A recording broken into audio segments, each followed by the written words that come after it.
because it's the holiday season, so you wanted to kind of provide.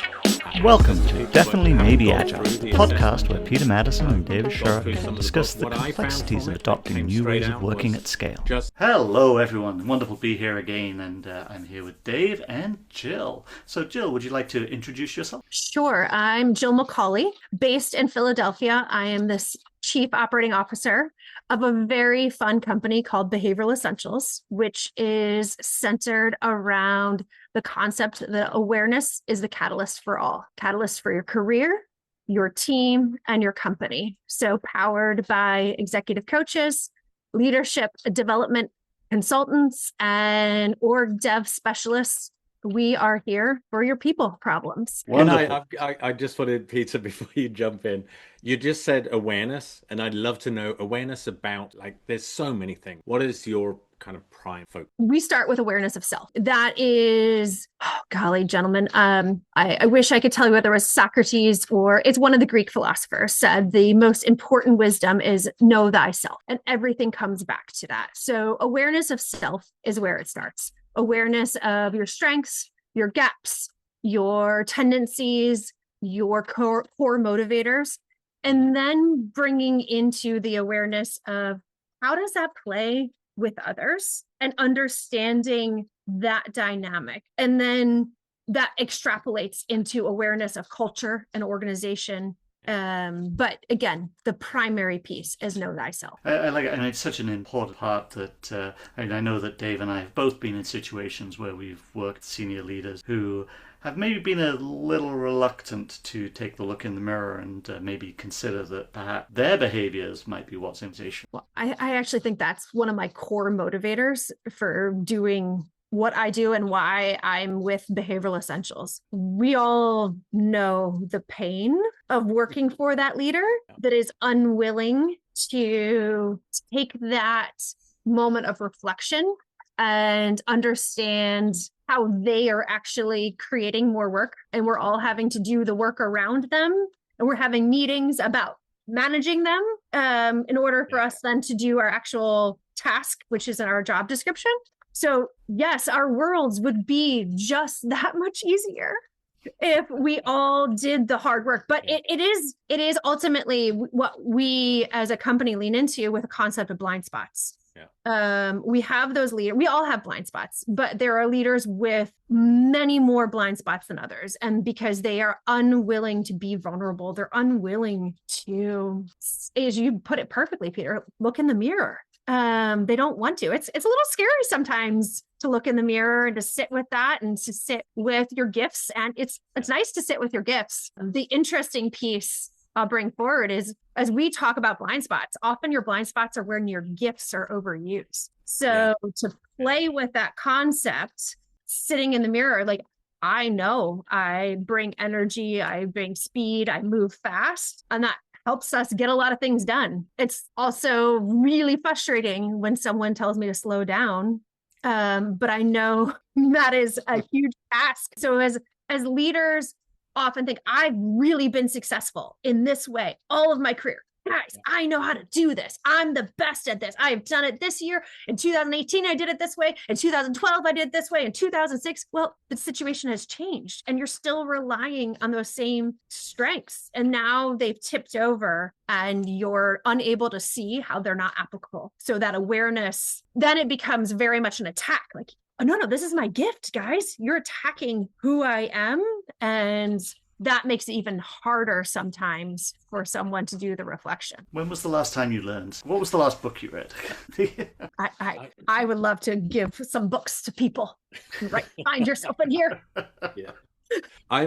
What I find interesting about how we've started this whole conversation, how so many conversations that I end up having around capacity, around how we're going to resource things, and this whole this discussion around people like they're fungible assets, like they're cogs in a machine that you can just kind of swap one out and put another one in. And yet the immediate conversation we've just had is realize we all bring different motivations, different traits, different experiences, and those experiences change over time. They're contextual, they depend on what happens around us. And yet we have this sort of invalidated assumption that still is used over and over again to justify 15% of your time on a project, or you don't need to be dedicated on a team. I need you to be here and I all at the same time. Or we could just bring someone, we'll just outsource that and bring somebody in. There's some sort of really weird balance there. What is your recommendation when you see that? How do you start drawing attention to the misunderstanding or helping people understand what can change there? What's your approach? It's an interesting piece. We often think about there are people who are very oriented to results, and then that teeter-totter kind of tips away for relationships. And then there's people who are really oriented to relationships, and sometimes results tip away. And we see it a lot in business because, especially if like private equities in there or a publicly traded company, you're living quarter to quarter. So we have to be about results. We become transactional. And so that teeter-totter that like balances between results and relationships, because there's sometimes you have to give and take to like manage an equilibrium of that teeter-totter. It really becomes about understanding what is needed for the organization today and how do the people we have serve that, and how do we have some gaps, and looking at the ecosystem of the team, because you're better together. We have teams for a reason. We can't do half of this alone. And thinking that someone shows up just to do a job, just to get a paycheck, means you're ultimately leaving work output on the table. And so you have to balance those results with relationship. And for each of us, it looks differently, but knowing that leader, like, so understanding when you come against that leader that's like results. I don't care if you're crying. I don't care if you're struggling. Just do what I ask of you. Like, we work in some 5-star restaurants, chefs. Yeah. Oh, chefs. They are not ones that are known for taking care of their people and slowing down and making sure you're okay. They're like, the food must be served. Yeah. But what they realize is how do they get those same results and not demean or diminish the people along the way and say, I'm just going to get another line chef or sous chef or whatever they need as they're pushing those results forward. So it's about them understanding themselves and how they're going to show up in those circumstances. If we just go to people are your greatest asset, well, the greatest asset that they stop taking onus individually on that. I can imagine chefs in particular would be very difficult to persuade of that. It is not something you do in one sitting usually. Yes. Yeah. Restaurant nightmares comes to mind. Imagine that. Various other. But it goes back to this concept that our gifts are usually our blind spots. So it's just as we think about what our gifts are, and that chef's like, I know how to cook, I know how to get things done, I got to protect this. Where is that serving us, and where might I make that? It's not a huge tweak, it's typically a smaller tweak. How do I tweak that so that I can get that same result? Do you see that occurring more often? I mean, one of the common problems we see in technology especially is that people who get moved into those leadership roles can, if they're very talented or very smart, it may happen very quickly, and they haven't necessarily been given the time or the opportunity to develop soft skills or leadership skills, and so they know how to do the job. And I know I've personally have many stories along these lines, but even though they know how to do the job, their ability to lead others in doing the job is sometimes not so good, let's say. Well, I know we don't have 3 days to talk about this because I probably have 3 days worth of scenarios. Actually, tomorrow, Martin Dubin, who wrote our blind spotting book, is speaking to a group of technology engineers in California because it's a growing company. It has just gone public. They need their engineers to continue to build and to develop as managers. And they're like, I am an amazing engineer. You don't need me to do anything more.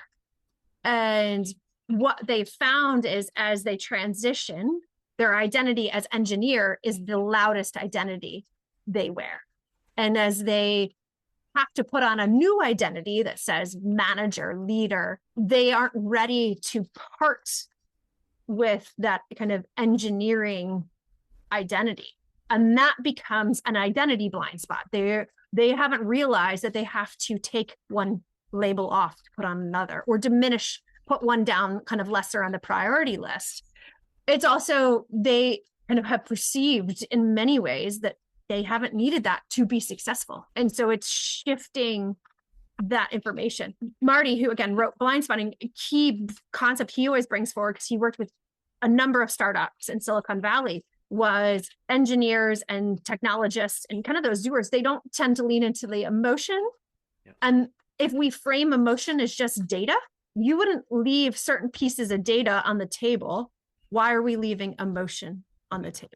So if kind of reframing emotion as data helps those that are more kind of like, I can just do what I'm doing, and is like, okay, well, you wouldn't do what you're doing without a certain piece of information. So add more information to your table. So therefore you have to learn how to compute this information and process it so that you can lead. But yes, it is an important journey on someone, whatever subject matter expert, they go from that doing role to leading role to being a leader of leaders role. There is a grief process that comes with kind of mourning. I was a really good doer and I hung my hat on being that really good doer, whatever that is, whether it's a surgeon or a chef or a technology engineer. I loved it in the book when I guess Marty is talking about the identity of founder to founder plus CEO to CEO, and that whole, as you're describing it, I can almost picture in my own mind where I am. I'm not going to pretend like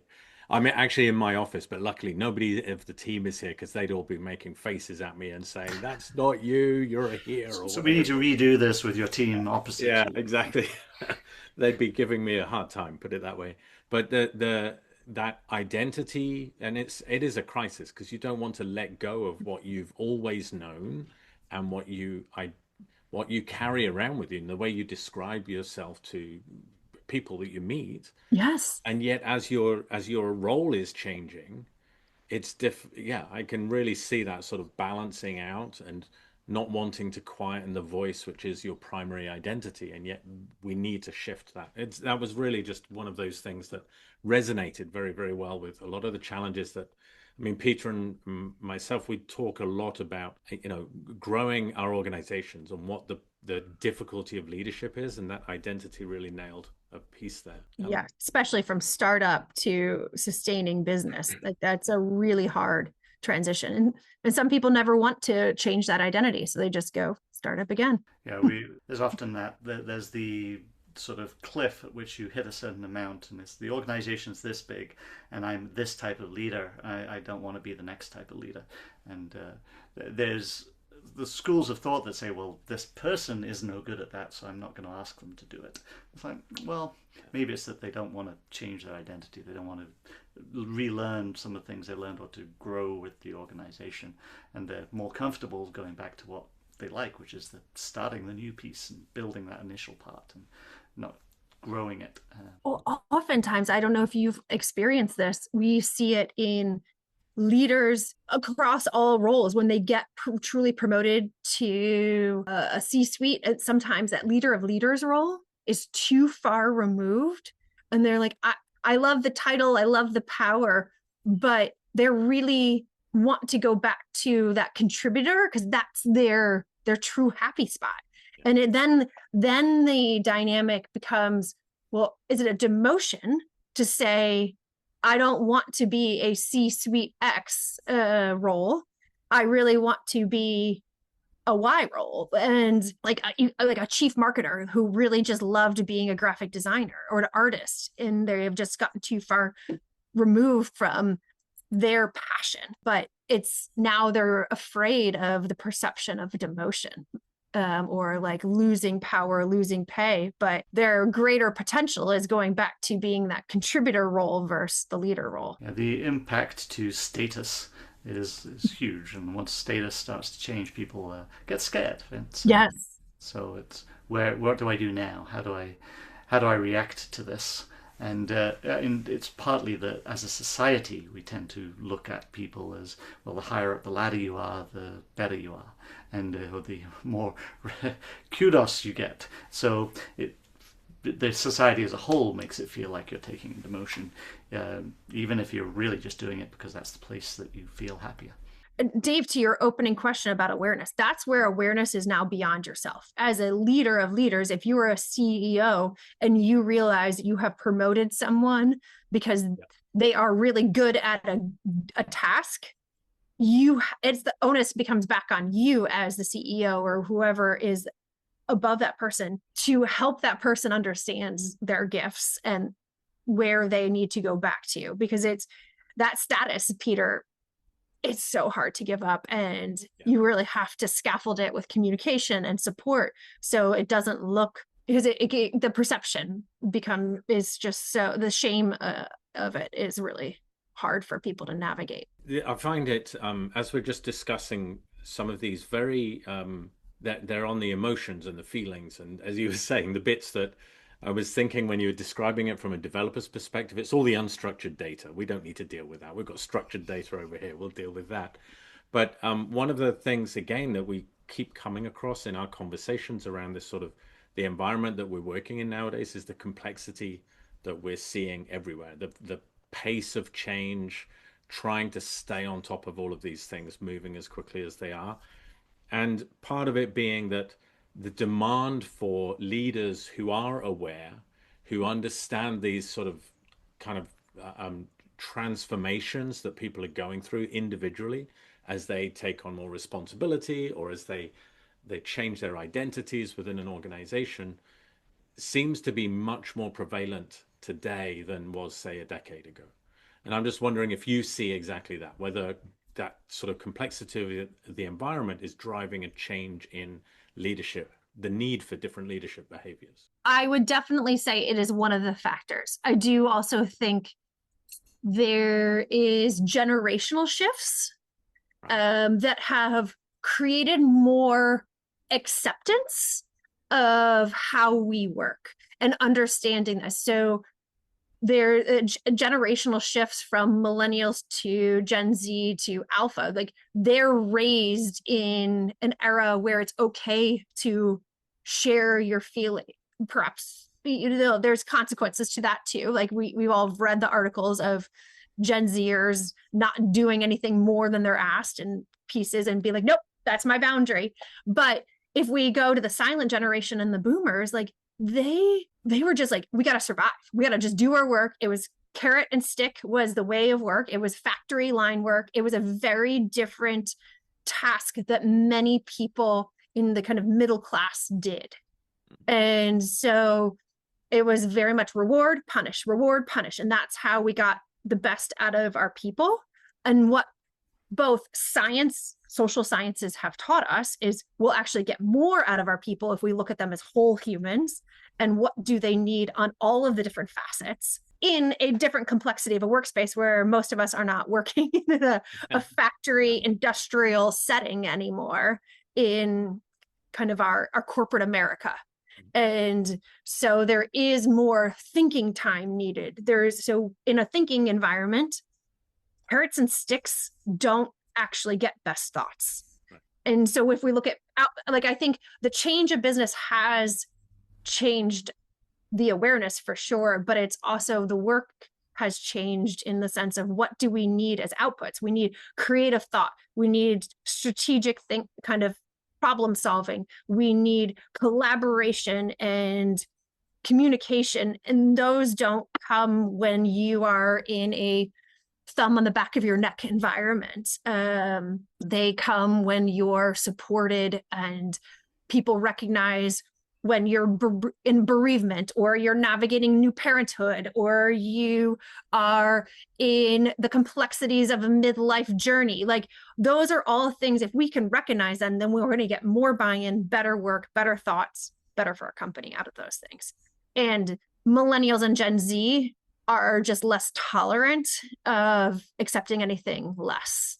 So I do think that generational push versus Gen Xers that are kind of stuck in the no man's land between boomers and millennials. No. Fair enough. I think my kids would agree with pretty much everything you've said in the last few minutes, and they'd be going the same, nodding their head going, see, we keep talking to you about this. Yeah. Expectations, right? Yeah. Yeah, a lot of the new generations have a different set of expectations out of the workplace than uh, this us older people, I guess. Well, I put it also this way is a person like a solid Gen Xer. So someone who's between 50 and early 60s, I think is Gen X, 45 to 65. I don't know what the actual ages of Gen X are. In that range, you just don't have a lot of practice because you didn't start in high school reflecting about yourself. You were like, just rote memorization, know your times tables, know your periodic table, memorize history, get it written, get it done. Like whereas education has changed. So the school systems have changed and the classrooms have changed. And there's much more, let's reflect on who you want to be when you grow up. So it started in the classroom. And so there's just more practice and more understanding of how to use those muscles of self-reflection, perhaps to their benefit or to others' chagrin, but than someone who grew up in the 70s and 80s. Yeah, I think that it will often depend on the who's going to react better to that too, whether they take those lessons with them. Because I'm just thinking to the variety of what are now basically young adults coming into the workforce now, and I think some of them have learned some of those lessons better than others. Yes. So there's probably not that much difference in some cases. It is fascinating though that the reluctance to go into that space. I mean, but it applies not just across workforce; it applies across your personal lives too. But so it's one of those things of having to understand, like, well, why? One of the questions you ask, well, why are you reacting like that? Like, what is it that the person you're talking with has caused you to react in that way? Like, what is it about what they're saying or how they're behaving that is getting that reaction from you? And that sort of introspection, the ability to look at yourself and say, okay, I can see what it is that they said. I'm going to count to 10 before I reply.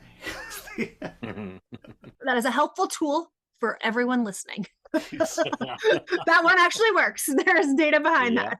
Yes, that email you're about to send when you're really, really angry, yes, send it tomorrow. Yeah. Still works. Promise everyone, if they're looking for a how-to tip, that is a key one. But it's also, I think, Peter, you just also positioned it in a way that perhaps is more palatable. It's just practicing asking the question why, instead of being like, oh, you need to be vulnerable, you need to because sometimes the work we do actually gets put into the like woo-woo space, like, oh, you're so in touch with your feelings, that's not business. No, this is just practicing curiosity, practicing smart decision making by asking why. So there's ways to reposition it for audiences in the way that resonates with them. But you just went through a series of why questions, Peter, that are all self-reflection questions that are pragmatic and helpful in any and every meeting all of us are in. There's a reason as a coach that I would not normally, for example, ask, like, who are you when you're in that situation? It's like, look,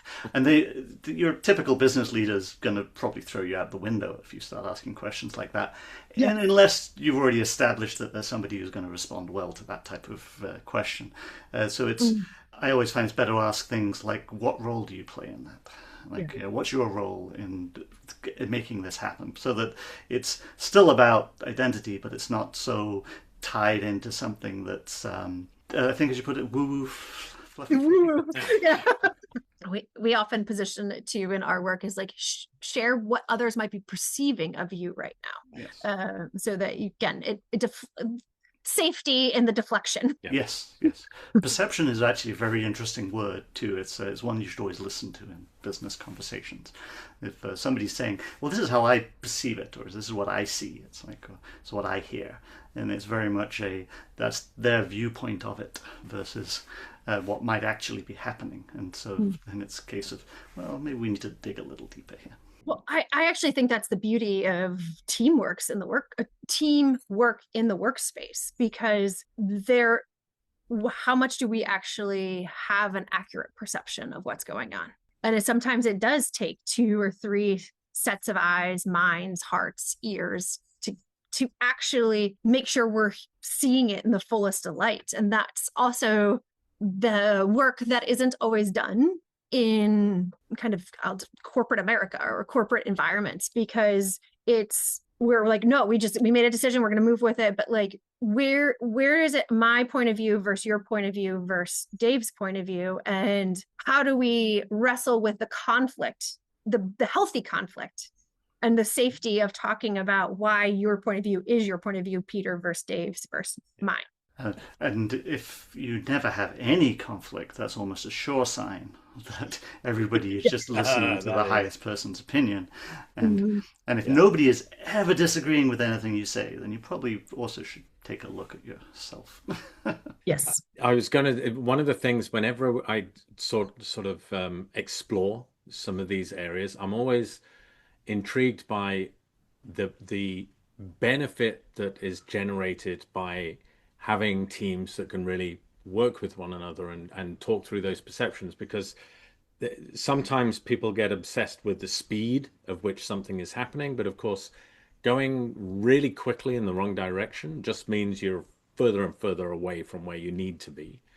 But I don't know how to articulate that in some sort of number of how much more of the decisions we need to make require multiple people coming together, how much better, more productive teams are working in knowledge work, in that work where they've got to explore and be wrong and try different things and work with one another, compared to that environment where the thumb's on the back of the neck, or it's a carrot and stick approach. Because it feels to me like the scoring system from the carrot and stick approach is still being used, and we don't know how to adjust the scoring system for that more emergent collective intelligence that comes out of teams. And I don't have an answer for that. I wonder if there's anything if there is an answer for that yet, or it's always the challenge as a company that sells services like we do. What are the KPIs of this? Show me how this is going to impact my bottom line. And then say, well, the markets were this, the environment was that. Like, what is actually your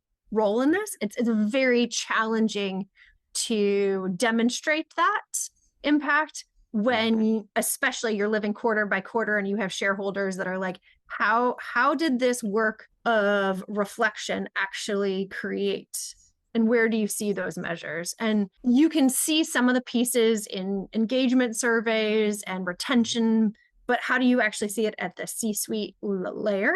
That's, I think, is very subjective, but you can see the beauty of chemistry, of teams that have that chemistry. Yeah. And you can see the consequences. How much time is a team spending talking about each other at the C-suite level versus doing the task of running the company? Like, that would be a very measurable, even if you looked at, okay, your team, let's go to your team, whatever your cadence of meetings are for that team, record one of your sessions, have AI in there and say, how much time did we actually talk about business today? And how much time were we talking about people and our struggles with people? That's one of those thoughtful moments where I'm sitting there imagining the last few conversations I've had and thinking, okay. As a company that talks about people all the time, there's a piece of it, but you have to think about how much of it is just talking in a complaining way versus a, like, I'm now learning you better, Dave, and I'm learning you better, Peter, so that we have more we have the recipe for trust, we have connection, we have understanding, we have the ability to have disagreements and not feel like you're attacking me versus I'm attacking you, and then I'm going to go run to Dave and tell him what Peter did to me and then waste another hour talking about Peter. Yeah, there's always a waste talking about me. But I think that might be our measurable metric. I'll play with that over the year and report back. Well, so the other area I like to look at is we're very familiar with it when we look at sports teams, and we look at sports teams and the coaches and the general managers, and we expect them to. It's all about people management. That's talked about from the commentators box. It's talked about in the articles that you can read, the journalists and so on. And yet we don't have the same perspective. There's that sort of perception again in a business context. And yet, again, when we follow team sports, that's a big component that feeds into the success of the teams that whoever the teams that are being supported. I think we actually reference that in the blind spotting book a lot. because it is about tweaks. And the more as you elevate as a professional athlete, the more coaching you get. So an NFL player, how long is a football game? An hour without advertisements? So for 1 hour of game time, they practice 40, 60, 80 hours a week. And in the work world, we are in game mode. All right, 39 of those 40 hours. And maybe there's 1 hour of, hey, Jill, let's talk about how you're doing. Let's talk about how you're showing up. Hey, Jill, let's invest in you and how and where you have some strengths and might need some tweaks, or where that opportunity is. And because at this elite level of business, we're experienced. And so it's not teaching you how to hit the golf ball. It's tweaking that swing ever so slightly so you get 100 more yards. And getting a lot out of a series of very short conversations. Yes. And so it's how can I cram as much as possible into this conversation to help you think about what's the next thing you could try, and let's check back in a week, see how did that work? What did you get out of that? What did you see? Could be valuable. Absolutely. It's I think it's a really interesting conversation. I mean, we could probably talk about this for several hours, but just to sort of bring it somewhat to wrap it up, we normally like to do that with at least 3 points, and so we get one from each of us today. And so I think I'll hand it to you, Jill. What would you like our listeners to take away from this conversation today? Recognizing we all have blind spots. And so that starts with reflecting and talking to those that you work with to better understand who you are. So first thought is spend time thinking about, where do you have a strength that if you put the adjective TO or the amplifier, whatever the word is, TOO in front of, it has now turned into a gap for you. And then talk to your team about that, because that's the start of self-awareness, is looking at that strength tipped over into a blind spot. Dave? I'm just following on to what Jill's just been talking about. That immediately brought me straight back to that identity conversation and that sort of progression of being an individual contributor to a leader of leaders. And I would say that's something that is already, I went through the assessment and had a look at a lot of different things coming out of that. I've had to read through some of the things that came to mind from it. And that one is sticking in my mind already. That was one of the first things that came out of how that identity shifts as the responsibilities shift and what that means, because it is difficult to, I don't know if it's a grieving process or a letting go or a balancing process as we go through that, which is really kind of helping me rethink that journey. It is grief. Yes, and that's what I was kind of thinking. It really is a grieving process, but not wanting to quite label it like that just yet. But I guess I have done now. It's grief. Peter, back to you. On that point, the first time I moved from an individual contributor role into a leadership role, they offered me the position, and I said nope.